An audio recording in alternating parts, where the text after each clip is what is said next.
kukunin natin ito at ano natin ito, itanim natin. Kunin natin yung mga sanga.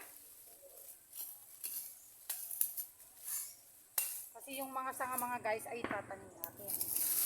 So ganitunin na natin para di sayang.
Long.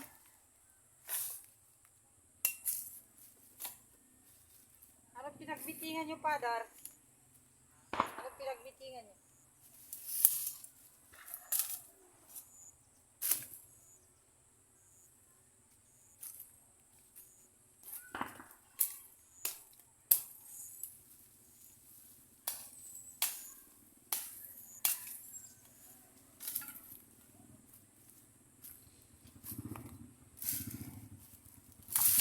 Ayan mga guys, i-anuin natin to para meron tayong itatanim ulit para pag naglaman ulit, may pagkukunan tayo ulit mga guys.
Ayan mga guys. Kaya inalis natin yan. Ito, para putol-putulin natin. Itatanim na naman natin kagaya itong ginawa ko dito. Ayan. Pinagbunutan ko tapos itinanim ko mga guys. Tumubo na naman ulit. Yan mga guys. Ang gagawin natin para pakinabangan muli. Hindi yung nabunot mo na, papabayaan mo na. So tingnan natin yung mga iba dito mga guys. Mga nagbunutan kasi dito. Mga ilang puno pa yung meron, no? Ayan. So marami pa mga guys. Pwede pa natin na pakinabangan yan. Mabunot-bunot natin siguro ito mga guys. Ayan, ito marami siyang laman. Halata yan mga guys. Lumalabas yung laman niya. Ayan, nagbiyak-biyak. Bukas sukayin ko na yan. Ayan mga guys. So kung makikita natin ito, ba't itong bayabas naman natumba na.